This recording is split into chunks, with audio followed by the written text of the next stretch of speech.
Hi guys, எல்லாருக்கும் வணக்கம். Welcome to our channel Nithya Sivakumar. இந்த சேனலில் இதான் என்னோட ஃபர்ஸ்ட் வீடியோ. இந்த சேனலில் நான் எதை பற்றிலாம் பேச போகிறேன் அப்படின்ற விஷயங்களை நம்ம போக போக பார்க்கலாம். அதுக்கு முன்னாடி நான் உங்கள்கிட்ட ஒரு கொஷின் கேட்கணும்னு நினைக்கிறேன். உங்களில் யாருக்காவது நம்ம இறந்ததுக்கப்புறம் என்ன ஆகுறோம், எங்கே போகிறோம் அப்படின்ற தாட் உங்கள் மனசுக்குள்ளே வந்திருக்கா? எனக்கு அந்த மாதிரி நிறைய தாட் வரும். அப்படி வரும்போதெல்லாம் நான் என்ன பண்ணுவேன், போயிட்டு கூகுள்லையோ இல்லை யூடியூப்லேயோ சர்ச் பண்ணுவேன். இந்த மாதிரி முற்பிறவின்னு ஒன்று இருக்கா, இல்லை அடுத்த ஜென்மம்னு ஒன்று இருக்கா, நம்ம இறந்ததுக்கப்புறம் என்ன ஆகுறோம், எங்கே போகிறோம் அப்படின்னு சொல்லிட்டு நான் சர்ச் பண்ணுவேன். அப்படி சர்ச் பண்ணும்போது எனக்கு நிறைய இன்ட்ரெஸ்டிங்கான விஷயம் நம்ம லைஃப் பற்றி எனக்கு தெரிய ஆரம்பிச்சிச்சு. அதில் நான் பார்த்து ரொம்ப ஷாக்கான ஒரு விஷயம், ஒரு கதை தான் இது. ஸோ இந்த கதையை பற்றி பார்க்கலாம். 4 வயசு குழந்தை தன்னோட முற்பிரிவில் தான் யாராக இருந்தேன், தன்னோட ஹஸ்பண்ட், குழந்தைங்க எல்லாமே ஐடென்டிஃபை பண்ணி ப்ரூஃபும் பண்ணியிருக்காங்க. ஸோ அந்த கதையை பார்க்கலாம். இப்போ இந்த 4 வயசு குழந்தை யாருன்னா சாந்தி தேவி. இவங்க 1926 டெல்லியில் ஷிர்வாலா அப்படின்ற பகுதியில் ஒரு மிடில் கிளாஸான ஃபேமிலிக்கு பிறந்திருக்காங்க. 4 வயசு வரைக்கும் இந்த குழந்தை பேசவே கிடையாது. இவங்க பேரண்ட்ஸ்லாம் என்னடா இந்த குழந்தை பேச மாட்டேங்குது அப்படின்னு சொல்லிட்டு ஒரு சேடான ஒரு நிலைமையில் இருக்கும்போது ஒரு 4 வயசுக்கு அப்புறம் அந்த குழந்தை பேச ஆரம்பிக்குது. ஆனால் பேசின உடனே சொன்ன முதல் விஷயம் என்னன்னா, அம்மா என்னோட ஊர் இது கிடையாது, 120 கிலோமீட்டர் தள்ளி மதுரான்னு ஒரு பிளேஸ் இருக்குது, அதுதான் என்னோட ஊர், அங்கே எனக்கு கல்யாணமும் ஆயிடுச்சு, என்னோட ஹஸ்பண்ட் அங்கே தான் இருக்காரு, எனக்கு குழந்தையும் இருக்குது அப்படின்னு சொல்லிட்டு சொல்லுது. என்னடா இந்த குழந்தை பேசும்போதே எப்படி சொல்லுது அப்படின்னு சொல்லிட்டு யோசிச்சுட்டு, ஒருவேளை இது ஒரு இமேஜினரி ஸ்டோரியாக இருக்கலாம் அப்படின்னு சொல்லிட்டு நினச்சிட்டு அதை அப்படியே பெருசாக எடுத்துக்கல விட்டுட்டாங்க. ஆனால் நாள் போக போக போக இந்த குழந்தை ரிப்பீட்டடாக ஒரே விஷயத்தை திரும்ப திரும்ப சொல்ல ஆரம்பிச்சிருக்கு. அது மட்டும் இல்லாமல் என்னோட ஊர் அதுதான், என்னை அங்கே விடுங்க, என்னை கூட்டிகிட்டு போங்கன்னு சொல்லிட்டு நான் லிட்டரலாக கீழே விழுந்து அடம் பிடிக்கிறதுலாம் பண்ண ஆரம்பிச்சிருக்கு அந்த குழந்தை. இதனாலே அவங்க பேரண்ட்ஸ்க்கு கொஞ்சம் டிப்ரெஷனாக ப்ரெஷர் ஆகுது. ஒரு பாயிண்ட்டுக்கு அப்புறம் என்ன பண்ணுதுன்னா, இந்த குழந்தை வீட்டை விட்டு தப்பிச்சு ஓடவும் பார்த்துருக்கு. ஸோ ஒரு டைம் இந்த மாதிரி தப்பிச்சு ஓடும்போது ஒரு 2-3 டைம் அவங்க பேரண்ட்ஸ் திருப்பி கூட்டிகிட்டு வந்துடுறாங்க. இந்த விஷயம் அங்கே அந்த ஊர் சைடில் எல்லாருக்கும் பரவுது. அதே மாதிரி அந்த குழந்தையோட ஸ்கூல் ஹெட்மாஸ்டர் ஒருத்தர் இருக்காரு, அவருக்கும் இந்த விஷயம் தெரிய வருது.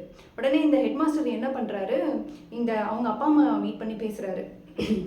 ஏமா இந்த பொண்ணு திரும்ப திரும்ப சொன்ன விஷயத்தையே ஒரே விஷயத்தை தான் திரும்ப திரும்ப சொல்லிட்டு இருக்கு, அது உண்மையை கூட இருக்கலாம் இல்லையா, நீங்கள் ஏன் அதை ஆராய்ச்சி பண்ணவே இல்லை அப்படின்னு சொல்லிட்டு கேட்குறாங்க. இவர் ஏற்கனவே இந்த குழந்தை பைத்தியம் மாதிரி பண்ணிட்டு இருக்கு, இவரும் இப்படி சொல்கிறாருன்னு சொல்லிட்டு அவங்க பேரண்ட்ஸ் அதை பெருசாக எடுத்துக்கல. அந்த ஹெட்மாஸ்டர் அந்த குழந்தைகிட்ட பேசுகிறாரு, அந்த கதையை ஃபுல்லாக கேட்குறாரு. யார் நீ என்னன்னு சொல்லிட்டு கேட்குறாரு. அவங்க என்ன சொல்கிறாங்கன்னா, தன்னோட பேர் லுப்தி தேவி, 1902 மதுரையில் பிறந்திருக்காங்க. ஸோ அவங்களுக்கு ஒரு நார்மலான குழந்தைய தான் அவங்க வளர்ந்துருக்காங்க. ஒரு 10 வயசு இருக்கும்போது அதே ஊரில் இருக்கிற பண்டிட் கேதர்நாத் சௌபே அப்படின்ற ஒருத்தருக்கு கல்யாணமும் பண்ணி வைக்கிறாங்க. ஸோ 10 வயசுன்றது ஒரு ரொம்ப சின்ன வயசு தான். அந்த காலத்தில் சைல்டு மேரேஜ்லாம் பண்ணுவாங்க இல்லையா. ஸோ நார்மலாக 10 வயசுலேயே கல்யாணம் பண்ணி கொடுத்துட்டாங்க. ஆனால் அந்த சௌபேக்கு ஆல்ரெடி கல்யாணம் ஆகி அந்த முதல் ஒய்ஃப் இறந்துருக்காங்க. 2வது ஒய்ஃபாக தான் லுப்தி தேவி போகிறாங்க. ஸோ அவங்க ஒரு நல்ல லைஃப்பை தான் வாழ்ந்துட்டு இருக்காங்க. சௌபேவும் ஒரு நல்ல ஒரு அப்பர் மிடில் கிளாஸான ஒரு பர்சனாக தான் இருந்திருக்காரு. ஒரு கடை இருந்திருக்கு மதுரையில், அதுக்கப்புறம் ஒரு பிரான்ச்சும் வச்சுட்டு இருந்திருக்காரு. ஸோ இவங்க இந்த மாதிரி லைஃப் போயிட்டு இருக்கும்போது ஒரு டைமில் லுப்தி தேவிக்கு ஒரு பெரிய ஆக்சிடென்ட் ஆகுது. ஆக்சிடென்ட் ஆகி 2 காலுமே செயலிழந்து போகுது. ஸோ இவர் ட்ரீட்மெண்ட்டுக்காக டெல்லிக்கெல்லாம் கூப்பிட்டு போய் ட்ரீட்மெண்ட் பார்க்குறாங்க. அவங்க ப்ரெக்னென்ட் ஆகுறாங்க. முதல் குழந்தை அபார்ட் ஆகிடுது.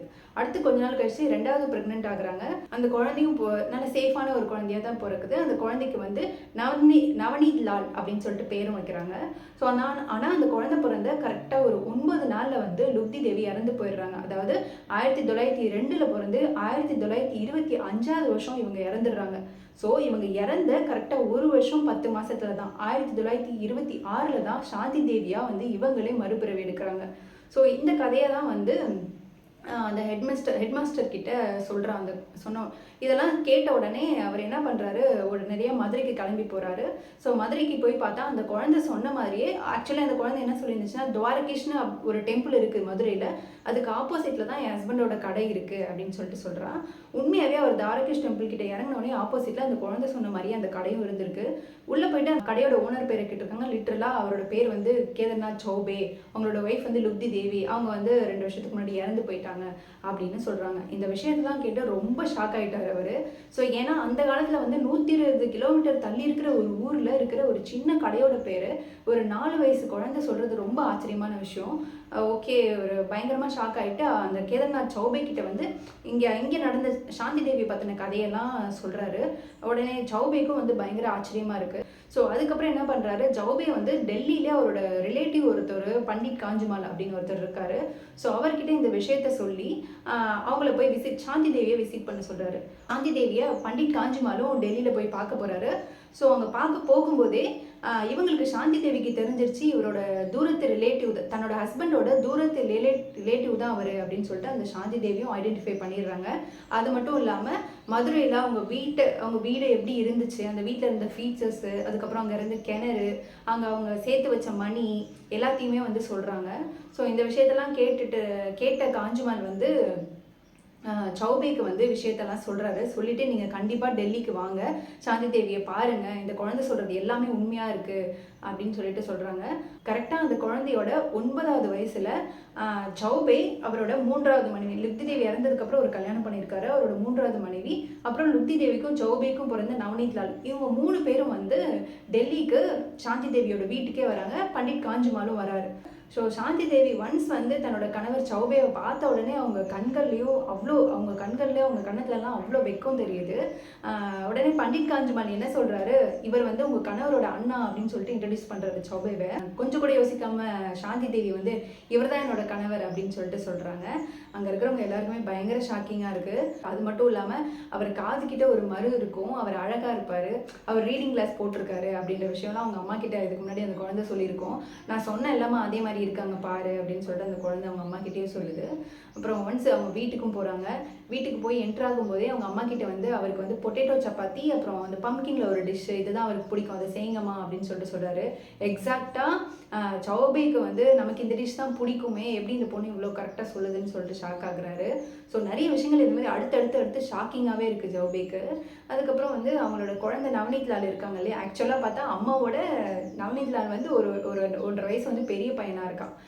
அவனை பார்த்த உடனே கட்டி அணைச்சி கண்ணீரெல்லாம் வருது அவங்களுக்கு. உடனே அவகிட்ட இருந்த பொம்மைகள்லாம் எடுத்துகிட்டு போயிட்டு நவநீத் லாலுக்கு கொடுக்குறாங்க. இந்த விஷயம்லாம் நடந்ததுக்கப்புறம் சாப்பிட உட்காடுறாங்க. சாப்பிட உட்காரும்போது இவங்க சாந்தி தேவி வந்து சௌபேவை பார்த்து, நீங்கள் கல்யாணம் பண்ணிக்க மாட்டேன்னு தானே சொன்னீங்க, நீங்கள் ஏன் அடுத்து கல்யாணம் பண்ணீங்க அப்படின்னு சொல்லிட்டு இவரை சௌபேவை பார்த்து கேட்குறாங்க. அவர் வந்து என்ன பேசுறதுனே தெரியாமல், ஆல்ரெடி ஒரு பயங்கர ஷாக்கில் இருக்காரு, என்ன பேசுறதுனே தெரியாமல் அமைதியாக இருந்துட்டாரு.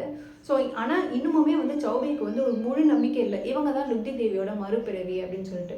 ஸோ அவர் வந்து இன்னும் சில விஷயங்களெல்லாம் வந்து கேட்குறாரு. கேட்கும்போது அந்த குழந்தை சொல்லுது, நம்ம ஊரில் வந்து ஒரு கிணறு இருக்குது, வீட்டில் ஒரு கிணறு இருக்குது, அந்த கிணறுல தான் நான் யூஸ்வலாக குளிப்பேன்.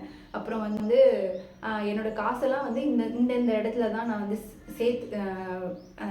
இந்த காசெல்லாம் வந்து நான் சேர்த்து அங்கங்கே புதைச்சி வச்சுருக்கேன், இது எல்லாமே சொல்கிறா. ஸோ எல்லாமே உண்மையாக தான் இருந்திருக்கு. அதுக்கப்புறமா இன்னொரு கேள்வியும் வந்து சௌபே கேட்குறாரு. ஆக்சுவலி உனக்கு 2 காலமே வந்து போயிடுச்சு, எந்திரிச்சு நடக்கவே முடியாத ஒரு சூழலில் தான் இருந்தேன், அப்படின்னும் போது உனக்கு எப்படி நவநீத் லால் பிறந்தான் அப்படின்னு சொல்லிட்டு கேட்குறாங்க. அதுக்கு அவங்க 2 பேரும் உறவு கொண்ட ஒரு விஷயத்தை வந்து அவள் கம்ப்ளீட்டாக எக்ஸ்பிளைன் பண்ணுறா. ஸோ அது வந்து சௌபேக்கும் லுப்தி தேவிக்கு மட்டுமே அது தெரிஞ்ச விஷயம். அதை வந்து அவள் எக்ஸாக்டாக எக்ஸ்பிளைன் பண்ணதுக்கப்புறம் தான் வந்து முழுக்க நம்புறாரு. இவ வந்து லுப்தி தேவியோட அடுத்த மறுபிறவி தான் அப்படின்னு சொல்லிட்டு நம்புகிறாங்க. ஸோ ஒரு 3 நாள் கழித்து அவங்க மதுரைக்கும் கிளம்பி போகிறாங்க. ஸோ அந்த டைமில் வந்து இவங்க சாந்தி தேவி வந்து அடம் பிடிக்கிறாங்க, நானும் மதுரைக்கு போகிறேன் அப்படின்னு சொல்லிட்டு. பட் அவங்க பேரண்ட்ஸ் விடலை. ஸோ இந்த விஷயம் வந்து காந்திஜி இருக்கார் இல்லையா, அவரோட காதுக்கும் போகுது. ஸோ அடுத்த ஒரு 10 நாளில் நவம்பர் 24ஆம் தேதி வந்து ஒரு 15 மெம்பர்ஸ் கொண்ட ஒரு குரூவை கிரியேட் பண்ணுறாரு இந்த கேஸை வந்து அனலைஸ் பண்ணுறதுக்காக. ஸோ இந்த 15 மெம்பர்ஸ் கொண்ட குரூவோட சாந்தி தேவியும் அழைச்சிக்கிட்டு அவங்க வந்து மதுரைக்கே போகிறாங்க. ஸோ இந்த 15 மெம்பர்ஸில் இருக்கிற குரூவில் இருக்கிற ஒருத்தர் வந்து சொல்கிறாரு, ரயில்வே ஸ்டேஷனில் இறங்கின உடனே உன்னால் வழிகாட்ட முடியுமா அந்த ஏரியாவுக்கு அப்படின்னு சொல்லிட்டு கேட்குறாங்க. அந்த குழந்தையும் ரொம்ப கான்ஃபிடென்ட்டாக பண்ண முடியும்னு சொல்லிட்டு ரயில்வே ஸ்டேஷன்லேருந்து அவங்கள வந்து துவாரகிஷ் டெம்பிளுக்கு கூட்டிகிட்டு போகிறா. ஸோ கரெக்டாக அந்த இடத்துக்கும் போயிடுறா. அதே மாதிரி அங்கே கடையும் இருக்குது. அதுக்கப்புறம் அவங்க வீட்டுக்கு கூட்டிகிட்டு போகிறா. வீட்டுக்கு கூட்டிகிட்டு போகும்போது அவங்க வீட்டுக்குள்ளே என்ட்ராகிறதுக்கு முன்னாடி ஒரு முதியோர் ஒருத்தர் வராரு. அவரை பார்த்த உடனே உடனே மரியாதையாக தலையை குனிஞ்சு ஒரு ஓரமாக ஒதுங்கி நிற்கிறான். ஸோ அவர் யாருன்னு கேட்கும்போது அவர் தான் என்னோட மாமனார் அப்படின்னு சொல்லிட்டு சொல்கிறா. அவர் உண்மையாகவே அவரோட மாமனார் தான், ஆக்சுவலி சௌபேவோட அப்பா. ஸோ அதுக்கப்புறம் வீட்டுக்குள்ளே போகிறாங்க. வீட்டுக்குள்ளே போனதுக்கப்புறம் இந்த கழிவறை எங்கே இருக்குது, பெட்ரூம் எங்கே இருக்குது, கிச்சன் எங்கே இருக்குது அப்படின்னு சொல்லிட்டு எல்லாரும் கேட்க எல்லா விஷயத்தையுமே கரெக்டாக நேராக போய் காட்டியும் கொடுத்துருக்கா. அதில் இருக்க ஒருத்தர் வந்து அந்த கிணறு எங்கே, நீங்கள் யூஸ்வலாக ஒரு இடத்துல குளிப்பேன்னு சொன்னீங்க இல்லையான்னு கேட்குறாங்க. அவள் வந்து அந்த வீட்டோட முற்றத்தை நோக்கி ஓடி போகிறா. அங்கே ஆனால் கிணறு இல்லை. உடனே சௌபே சொல்கிறாரு, இல்லை இந்த இடத்துல தான் கிணறு இருந்துச்சு, நாங்கள் வந்து இப்போ மூடிட்டோம்னு சொல்லிட்டு ஒரு கல்லை நகர்த்தி காட்டுறாரு. அதுக்கப்புறம் 2வது மாடிக்கு ஓடி போகிறா. வந்து இறக்குறதுக்கு முன்னாடி சில பணம்லாம் வந்து அந்த பூந்தொட்டிக்கு கீழே வந்து புதைச்சி வச்சுருந்துருக்கா. ஸோ அதை எடுத்து பார்க்கும்போது அங்கே பணம் இல்லை. சௌபே சொல்கிறாரு, இல்லை நான் இங்கே தான் பணத்தை வச்சுருந்தா, நான் எடுத்துட்டேன் அப்படின்னு சொல்கிறாரு. இது மட்டும் இல்லாமல் அங்கே சுற்றி இருக்கிற நிறைய பெண்களுக்கு வந்து காசு கொடுத்து கடன் கொடுக்குற பழக்கம் அவளுக்கு இருந்திருக்கு. ஸோ அதெல்லாம் சொல்கிறா. உண்மையாகவே ஆமாம் கொடுத்துருக்காங்கன்னு சொல்லிட்டு அந்த பொண்ணுங்களும் வந்து ஒத்துக்கிட்டாங்க. ஃபைனலாக வந்து லுப்தி தேவியோட அம்மா அப்பாவையும் பார்த்துட்டு அவங்க 2 பேரும் வந்து பயங்கரமாக அழுறாங்க. பிரியா பயங்கரமாக அழுறாங்க அந்த இமோஷனில். இந்த எல்லா இன்சிடென்ட்டும் பார்த்ததுக்கப்புறம் எல்லாருமே கன்ஃபார்ம் பண்ணுறாங்க, லுப்தி தேவியோட அடுத்த பிறவி தான் வந்து சாந்தி தேவி அப்படின்னு சொல்லிட்டு. ஏன்னா அவங்க சொன்ன எல்லா விஷயமுமே கரெக்டாக தான் இருந்திருக்கு. எதுவுமே வந்து அப்போஸ் பண்ணுற மாதிரியான எந்த விஷயமுமே இல்லை. அதே மாதிரி அவங்க ஒரு இடத்த பார்க்கும்போது, அவங்க அப்பா அம்மாவை பார்க்கும்போது, ஹஸ்பண்டை பார்க்கும்போது, அவங்க ஃபேஸில் வந்த ரியாக்ஷன்ஸ், எல்லா எமோஷன்ஸ் எல்லாமே ரொம்ப ரியாலிட்டிக்கான ஒரு விஷயமா இருந்துச்சு. அது மட்டும் இல்லாமல் சௌபே என்ன சொல்கிறாருன்னா, சாந்தி தேவியோட முக்கால்வாசி ஆட்டிடியூட் வந்து லுப்தி தேவியாக தான் வந்து இருக்குது அப்படின்னு சொல்லிட்டும் சொல்கிறாங்க. இது எல்லாத்தையுமே பார்த்துட்டு இருந்த அந்த 15 மெம்பர்ஸ் கொண்ட க்ரூ என்ன சொல்கிறாங்கன்னா, ஃபைனலாக நமக்கு முன்ஜென்ம ஞாபகம் வராமல் இருக்கிறது ஒரு பிளெஸ்ஸிங்னு தான் சொல்கிறாங்க. ஏன்னா அவங்கள மதுரையிலேருந்து அவங்க அப்பா அம்மா கிட்டேருந்து பிரித்து கூப்பிட்டு வரும்போது அந்த குழந்தையோட ஃபேஸில் இருந்த வந்து கஷ்டம் அவ்வளோ ரியாலிட்டிக்காகவும் இருந்துச்சு. அந்த எமோஷனை வந்து அவங்களால ஃபீல் பண்ண முடிஞ்சிச்சு. ஸோ நம்ம முன்ஜென்ம ஞாபகம் வராமல் இருக்கிறது ரொம்ப நல்லதுன்னு சொல்கிறாங்க.